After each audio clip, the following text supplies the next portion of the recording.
Sacramento, California, a city of family homes, quiet streets, and suburban life. But in the late 1970s, its peaceful facade was shattered by a monster unlike any other. Richard Chase didn't just kill, he earned his nickname, the Vampire of Sacramento, by committing crimes so grotesque that they left even the most experienced investigators shaken.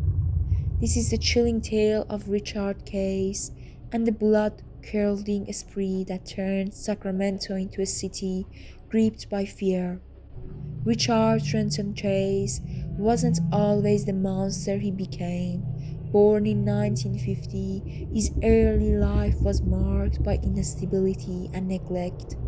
As a teenager, signs of his unrevealing mind began to emerge.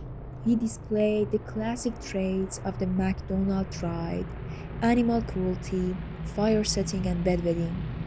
Early warning signs often linked to future violent behavior. By the time he reached adulthood, Trace's mental health had deteriorated significantly. He became obsessed with the idea that his own blood was turning to dust, a delusion that drove him to extremes. In an attempt to cure himself, he began killing small animals, drinking their blood, and even injecting himself with it. These horrific acts were just the beginning. In 1976, after being institutionalized for his increasingly erratic and violent behavior, Chase was diagnosed with paranoid schizophrenia. He was released from care, deemed no longer a threat to society. This decision would prove fatal for six innocent people. In 1977, Chase's delusions spiraled into a deadly obsession with blood. He believed that consuming human blood would restore his health and prevent his body from disintegrating.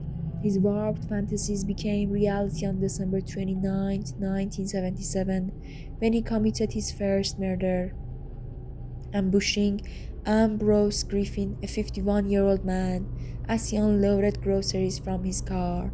Chase shot him in a random act of violence. Sacramento was shaken, but this was just a prelude to his blood-soaked rampage. On January 23, 1978, Chase escalated. He broke into a home of Teresa Valin, a 22-year-old pregnant woman. What he did inside defies belief. After shooting her, Chase mutilated her body in ways too gruesome to describe in detail, drinking her blood and defiling her remains. The crime scene shocked even seasoned detectives. Less than a week later, on January 27th, Chase struck again. This time, his violence reached an unimaginable crescendo. He entered the home of 38-year-old Evelyn Mirot, killing her 6-year-old son Jason, her 22-month-old nephew David, and a friend, Dan Meredith.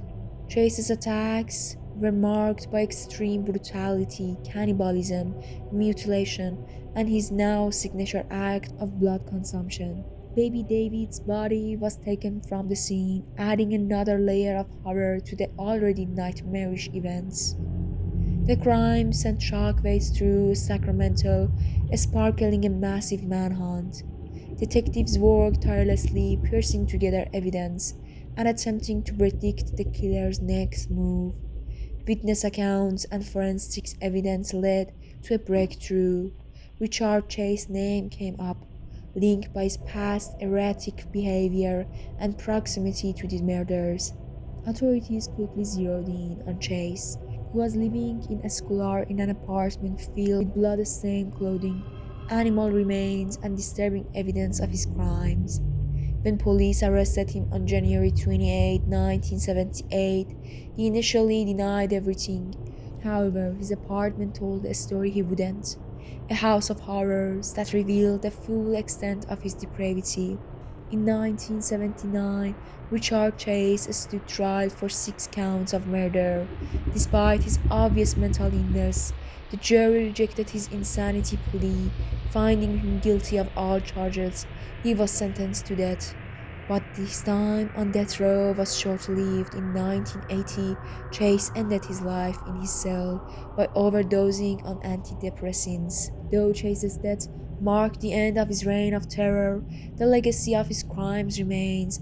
Sacramento was left reeling, haunted by the sheer brutality and senselessness of his acts. His case became a chilling reminder of the devastating consequences of untreated mental illness and unchecked delusion.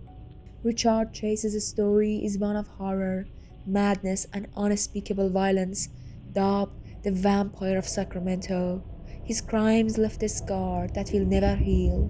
Though his life ended behind bars, the memory of his victims and the unimaginable suffering he inflicted serves as a haunting reminder of the fragility of safety in the face of true evil. Richard Chase's name lives in infamy not for the number of his victims, but for the sheer savagery of his acts. A tale of a man consumed by madness and bloodlust, and a city forever haunted by his crimes.